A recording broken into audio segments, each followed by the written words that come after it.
So I'm an American moving to London, and I am going to expose the U.S. healthcare system and the insurance system. It's about 370,000 people file bankruptcy every year because they can't afford their medical bills. Now, about 75% of those people have private medical insurance. So how does that happen? Well, I'll show you. This is an actual bill that a family received for reviving their newborn baby. And they had private insurance. So how does the U.S. system actually work? It's the complete reverse opposite to the U.K. You guys have the NHS, and then if you can afford private insurance, you go and you buy that in the private market. Or maybe your employer provides it. But at the end of the day, you have the NHS as a backstop.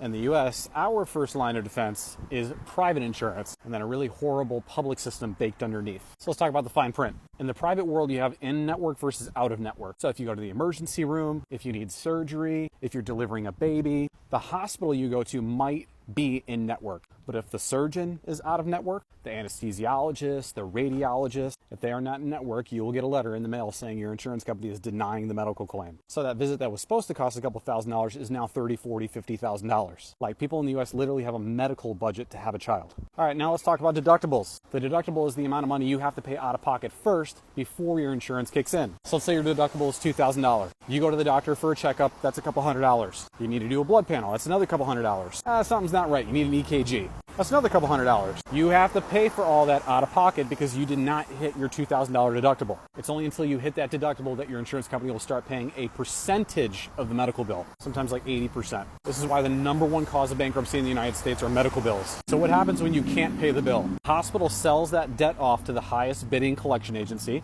They come after you for the debt. The hospital writes that off as a loss and then applies for a government subsidy saying we've lost money. And the government gives it to them because they can't afford to have hospitals shutting down. Oh yeah, and by the way, when you file bankruptcy, it doesn't get rid of your student loan, so you still got to pay that back. Yet you're financially ruined for the next several years. I haven't even gotten into prescriptions. Now, our public care has two components, Medicare and Medicaid. You only qualify for Medicare if you're older, and you only qualify for Medicaid if you basically have no money. So it's very common for staff to walk into hospital rooms and say, hey, your insurance company's no longer paying the bill. How would you like to pay? Do you want to pull money out of your retirement plan? Do you have equity in your home? Can you borrow money from family and friends? By the way, if you have all these options, you will not qualify for Medicaid because the government requires you to spend down your assets. And God forbid you need long-term care. Say you have a medical condition that's going to put you out for longer than 12 months, Medicare, Medicaid, and private insurance won't pay for it. So now you need another type of insurance called long-term care. Average cost of a long-term care facility in the United States is over $100,000 a year. So again, broke or not, doesn't matter. Private insurance or not, doesn't matter. Go to the hospital, can't pay the bill. Hospital sells off the debt.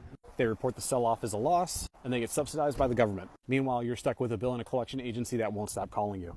I love America. I do. And I hear a lot of people on this side of the world talking about moving there. Go for it. It's stunning and it's great. I just hope you're healthy and I hope you do your research.